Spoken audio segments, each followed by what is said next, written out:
Welcome. There are few topics as volatile as immigration. How is the system broken? What are the issues? What is the morally correct thing to do? Here to help us through this quagmire is Kathleen Walker, an internationally recognized expert on the issue of immigration. Welcome, Kathleen. Thank you so much, Holly. Really looking forward to the discussion. Yeah, well, I really appreciate you taking time out of your very busy schedule. I know you travel a lot and are in great demand, but maybe you could just summarize, and this may be asking the impossible, what are the key issues related to immigration right now?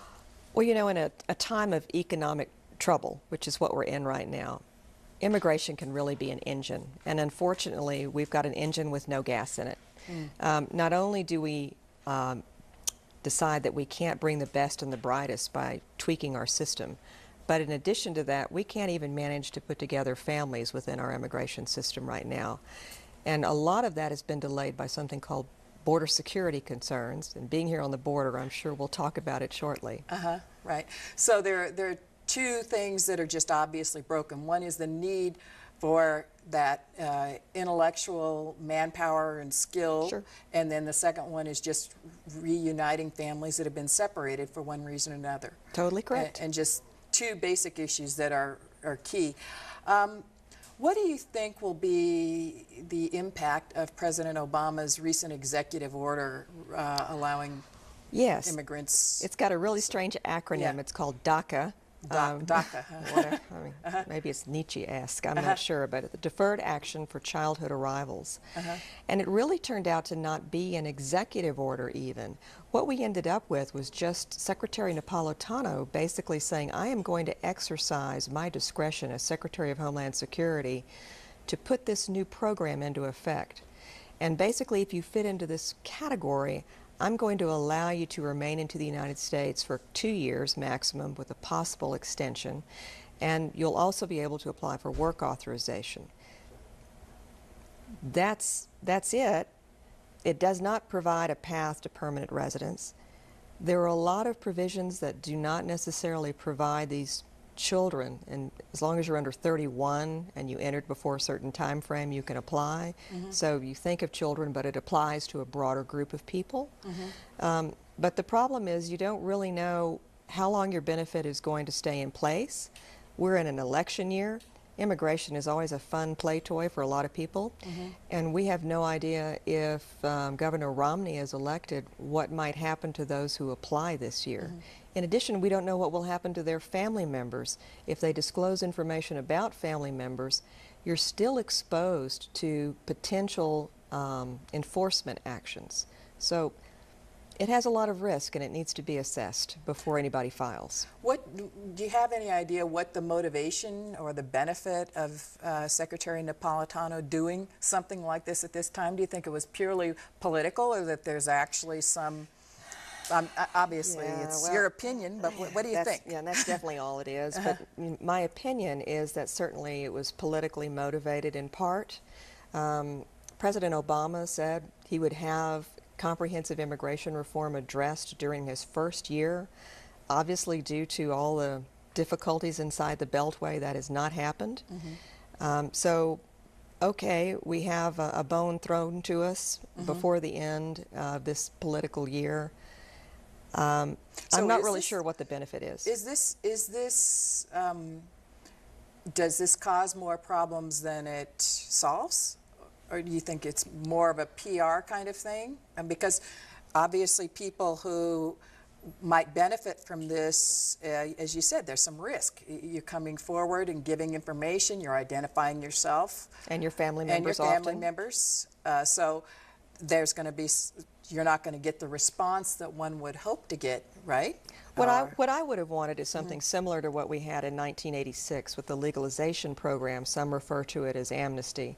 And that's where you had actually on the books a law that said if you submitted your application that the information would be protected, except if it reflected criminal activity. Well, what we've got here is just a discretionary action being taken by a secretary that's a member of a cabinet of a president we don't know who's going to be reelected or not. And it's all interpretive, not something statutory or regulatory. So I think people need to really take a hard look before they take the leap. And really, for those who have no choice, maybe it's the best option and the only one, but often there are still other options that need to be considered. So even if you were in that position of being one of those under 30 folks or under 31 age folks, it's questionable whether you should take advantage of it or not. And I guess you'd have to have that assessed by somebody who knew. Right. You don't want to really take that leap before taking a hard look at if you have any exposure to not qualifying. You have to prove presence here. You have to not have misdemeanors, and they've been defined as significant misdemeanors, and there's some question about how that's really going to be interpreted. In addition, if you made misrepresentations on documents regarding immigration status or citizenship claims on forms, all that sort of stuff is a part of what you need to review before taking that leap. From the standpoint of people who, you know, current citizens who have concerns about immigration, what are the big fears that current citizens have about this legislation opening the floodgates, for example? Is that a realistic fear? No, I don't think so. We have a very small, to me, you know, they're thinking that, what, right now we have less than 70,000 that have applied. Oh, really? And a lot of people not a are, lot, right? and, no, it's not. And in fact, a lot of people are apparently holding off because of the concern about what's going to happen in the election year. Am I really certain what that definition is on whether or not I qualify? So, but many will throw out, oh, well, wait a minute, this is a chain migration thing, and what you're going to do is allow these people to become permanent residents or gain citizenship or cut in front of the line. This is not a path to permanent residence, and it's not a path to citizenship. It's a path to a legal status allowing you work authorization. That's the best you're getting out of it. And you say that there is a distinction between somebody who's you know, an undocumented, illegal, permanent status. I mean, how can you clarify all that for us? Well, I wish I could. I'm still learning after 26 years, but let me take a stab at some of it. If I come into the United States with a visa, and typically I need to get a visa, there's some, like Canadians, who have a very special category, and they do not require a visa to visit the United States. And there are other countries that have something called the Visa Waiver Program, and because of our trusted relationship and their history of compliance, they're able to come to the U.S. without going to the Department of State and getting a visa. So we have this, you know, a lot of different types of categories on how you can be able to lawfully enter the United States, typically with a visa, that I present at our dear friends at the Customs and Border Protection ports of entry, both air, land, and sea, to be able to enter the United States. And then you get a further document from them saying you can stay here this period of time based on that ticket that you presented, your visa. So we have a lot of people that have entered lawfully, but maybe what's happened is they've worked without authorization. All right, what does that do to them? It subjects them to something called removal, a civil action, but you can end up in a detention facility that looks like a jail, and you can be in a lovely jumpsuit that looks like you're in a jail, but you're still subject to a civil violation. The penalty is you have to go back to your home country. We have other people who have come in and stayed longer than they are allowed to. Those are called overstays. Again, you're out of status, you're subject to removal, but it's not a criminal violation. For people who come along our border and enter without inspection, that acronym is an EWI. We call them EWIs. So if you're an EWI, you actually do have a misdemeanor. And we have a Operation Streamline here in El Paso, which in the past they might turn you back, and now it means you're going to serve typically time in jail. We're talking jail time for that criminal violation of entering the United States without inspection. So Operation Streamline is what in particular what's it supposed to do? Well, I mean, the idea is that Operation Streamline would discourage people from entering the U.S. illegally. And what that means is entering the United States between the ports of entry. And normally what happens is that if I enter the United States between the ports of entry and I get picked up by Border Patrol, for example, those are the gentlemen or women who are in green uniforms versus Customs and Border Protection inspection officers in the dark blue uniforms at the ports of entry. I make that statement because we constantly get funding related to those two different bodies totally messed up. We're providing a ton of funds for the Border Patrol, but not necessarily for our inspectors at the ports of entry. So anyway, with that background. So that's a whole nother problem. Yeah, that's it. Well, and a lot of it is, this terminology. Right. It's very, not user-friendly is the way to put it. So bottom line, what happens with the iwi is the Border Patrol may pick up the individual, and instead of returning them to the ports of entry to say goodbye, you've been here illegally, I'm going to print you and document that. Instead, what happens is we're going to take the time and energy to put you in front of a magistrate and charge you with the federal felony misdemeanor of entry without inspection. Okay. So that's now streamlining things. Yeah, well, Supposedly. what's being streamlined is the fact that, and I need to make sure I misspoke, I said federal felony misdemeanor. I'm talking about a federal misdemeanor for entry without inspection. It can be a federal felony upon reentry after you've been charged once before, so let me clarify. Okay.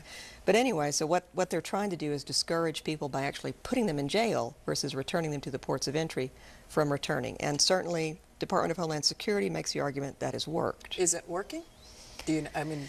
I would argue that there is some evidence that it has worked, yes. And other ways that you can show that we have reduced the number of people entering without inspection is, of course, our economy is not as good as it used to be. Yeah, that's always the The other magnet is not variable. as strong. Right, yeah, that's true. Tough issues there.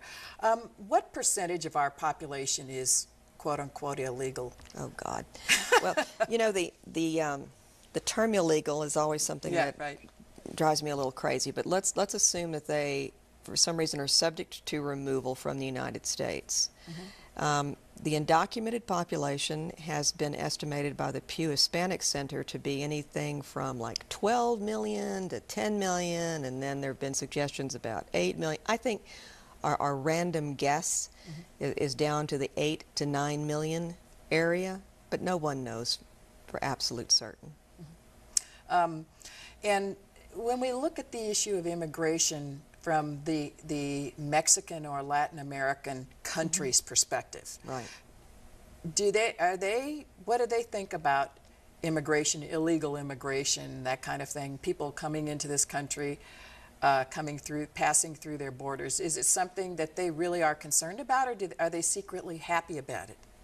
I mean, well, as far as coming to the United States, or for those individuals coming into their countries? No, coming to the United States, whether it may be passing through their country, but because a lot of people say, well, these people are coming and working and sending all this money home, and it supports their economy, and then they get the Social Security benefits and that sort of thing. So are they secretly happy that and complicit with illegal immigration, or what's your take on that? I won't speak for them, but here's just a perspective.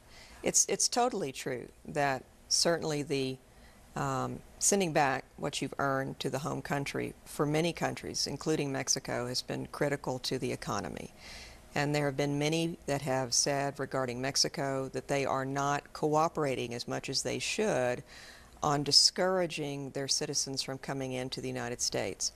The comment they will make is that, well, global migration is what it is.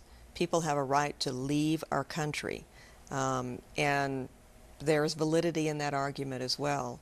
And they do, meaning the Mexican government, they do cooperate with us quite a bit regarding the interdiction of drugs, weapons, money coming into their country to fund those activities. And of course, we're trying to work hard at our ports of entry on southbound inspections, which is another challenge for us because we're not set up for southbound, meaning into Mexico inspections. So what do we want to ship into Mexico? Well, apparently we're very good at shipping in money and weapons. And of course, to have a weapon in Mexico is illegal and it'll put you in prison. We have had a number of stories here in El Paso alone where someone accidentally has a weapon in their vehicle and they end up in Cerezo prison in Juarez. Right. And it's horrific. I've had one of those cases, don't care to repeat it, because the law is so strict. Yeah. That's interesting. So there, it actually does swing both ways from the standpoint of things getting out of our country that shouldn't get out and things coming in that shouldn't come in, Yes. I guess. Um, what have we done in the past related to immigration that has gotten really good results? Is there any, have we done anything right? Oh, sure. You know, at least we have immigration laws now Yeah. that are less discriminatory. Way back when, we had the Chinese Exclusion Acts. We had provisions that were very user-friendly for Western Europeans, for example, but not for Asians. And we've evolved over years to have a better system in place with less discriminatory impact. We do have a multitude of different categories, including those who have been, you know, subjected to crime, on being able to provide some relief. Our asylum laws are not the greatest by any stretch, but we do try to provide relief for those qualifying under our restrictive asylum laws. We have business provisions that are user-friendly to a degree, for example, for intercompany transfers between you know, global companies and their locations in the U.S. and abroad. We have provisions regarding investors, but unfortunately we like to get into the weeds a lot, and we make it so complicated that it's hard to really be able to assess who's going to qualify. And that's where I think we could do ourselves a big favor by making it easier to understand, more predictable, so that if I want to, for example, invest money into the United States or bring a worker that's worked for me in, I don't know, let's pick a country, Uruguay, into the United States to help start up whatever product line, we need to be sensitive to that, especially right now where we need so many jobs. Right, yeah. So what you're saying is that it can be very difficult to bring in specialized talent because of some of the immigration provisions. Right. Yeah. Right. Which is a big disadvantage. That's not a good thing. Well, yeah. you know, our immigration laws actually, and how they're interpreted, can change on a daily basis. I'm a member of the American Immigration Lawyers Association. We have a listserv where you're updated throughout the day on potential policies or actual policies that are going to actually change how you might answer a question. And it changes day in and day out. So if someone's seeking input, a company or an individual seeking input about immigration law, you really do need to have someone who specializes in immigration because of the incredible volatility. In my opinion, yes, I know that's self-serving, but I've seen the consequences of guesswork, and it's not very pretty. Yeah, yeah, no, there's some big consequences from that. What would be a typical problem that someone would have with immigration from an individual's perspective? What are the stories that you're hearing from individuals? Sure, let's just take a basic one. You would think that if I marry a U.S. citizen, I ought to be able to live here. Doesn't that seem logical? Well, actually, the marriage to a U.S. citizen alone conveys no status. It conveys a relationship that can be a basis to file applications to allow you to enter the United States and live here permanently, but it conveys nothing right away. So then we have two different systems. One where if you're in the United States legally, and another if you're not in the United States and you're hoping to immigrate, you go through the Department of State. If you are here in the United States and you qualify, you go through the Department of Homeland Security. The processes are different. The level of complexity is different. And if I take that U.S. citizen who's married to a Mexican national, and let's say that the Mexican national is a man who's working in Mexico City as an investment analyst at Banamex, for example. They could have to wait for over a year and a half to be processed to allow him to immigrate as a conditional resident to the United States. Because if somebody gets married, you have to go through 2 years of basically being married to that individual before you can apply to be a permanent resident. So a lot of people think, well, wait a minute, I'm married, and we've had a case where an individual came across the bridge in wedding attire, and they stopped them and turned them back because they did not have the appropriate immigrant visa. That is not a fun message to have to deliver. Yeah, I'm sure it isn't. So the concept that that all you have to do is marry a U.S. citizen Takes care of it, yeah. Yeah, that really isn't true. That No. that it does not confer American citizenship Or legal immigration. permanent residence. Yeah. Zip. Yeah, so something to be aware of, because that's a myth that's out there, that's prevalent. you Well, know? another Yeah. one is if I have a child. If I've got a U.S. citizen child, I can live here, right? Mm-hmm. They won't deport me if I have a U.S. citizen child, right? Well, the answer to that is no. So that the anchor baby concept. Well, okay, here's the anchor baby. See what you think about this. Yeah. I have a child in the United States. When that child becomes 21, they can petition for me to acquire legal permanent resident status. 21 years to me is a long anchor chain. So that's not necessarily I don't think that's quite what people think of when they think of an anchor baby. right. Yeah. What do you think about the concept of the anchor baby? Could you define for us, for those who don't understand what it is, and is it a good thing, a bad thing? What's the genesis of that whole concept to begin with? Well, I think it's, I'll say it's a compassionate, family unity-based policy to say that we want families to be able to live together. And if I happen, we have something called, now I don't want to get technical here, but it's a fun term, jus soli, which means basically if I'm born on the land of the United States, then I acquire U.S. citizenship.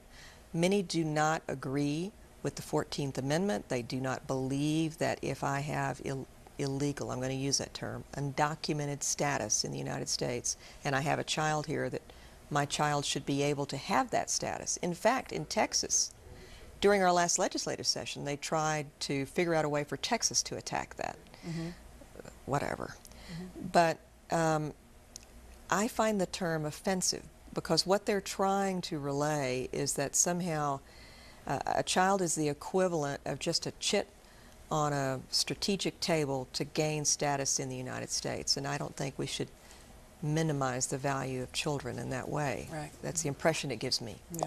What about, I mean, we see it much more here in El Paso and border towns where people theoretically come over just to have their babies to establish U.S. citizenship. Is that a myth? Does that happen that much?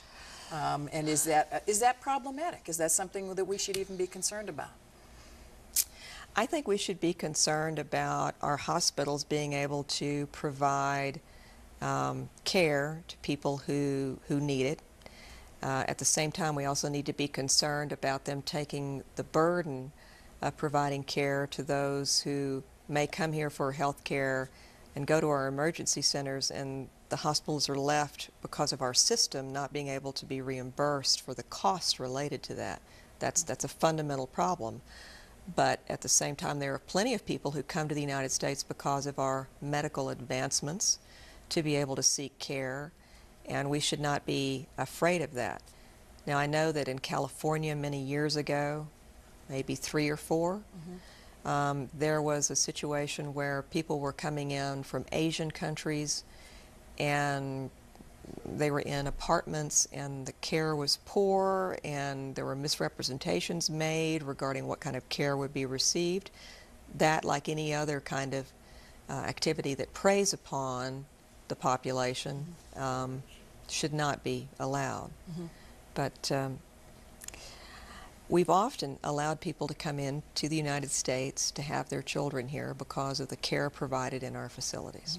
So it's not a new thing. Not at all. And it comes from the 14th Amendment. Right. You say, which allows that anyone who's born here is afforded citizenship. Yeah, so there's people wonder whether that's a good thing or not. Well, there's a phrase Yeah. that people like to argue about in that amendment about subject to the jurisdiction. And that's where they try to make the statement that, well, wait a minute, because of that, that means that those that are undocumented are not subject to the jurisdiction. Well, what they were trying to convey with that language was instead, for example, like diplomats. If diplomats are here, they're not subject to the jurisdiction. I can't speak anymore. Subject to the jurisdiction, and therefore that's why diplomats, you end up not having them in court. They're typically just, their punishment is you leave the country. But the origination of it was back trying to deal with providing equal rights to those that were in slavery. I see. So it's got a very long history. Yeah. And so it's the situations have evolved, but the ruling remains the same. And the question is, do you tamper with something that is a fundamental part of our Constitution and Bill of Rights? And if you do so, then what other implications does that have? And that could be a whole nother discussion, I guess. Well, and in fact, some have said that actually it would be more costly because for many it would be extremely difficult to try to figure out, all right, fine, if I'm undocumented and I have a child and therefore that child is not a citizen, then how on earth am I going to be able to figure out, you know, who's going to be eligible for citizenship for voting purposes, among many others? And you've got the voter ID law that was just struck down in Texas. So it brings up a whole new can of worms to address. Yeah, right. Unfortunately, we're out of time, but we'll go to part 2 because there's so much left to discuss, and I thank you very much for being with us. Thank you. Appreciate it. Okay. So immigration does affect all of our lives, and as Christians, we must be informed and compassionate in our response to this issue. What do you think? Tell us on the social media. Thank you so much for watching.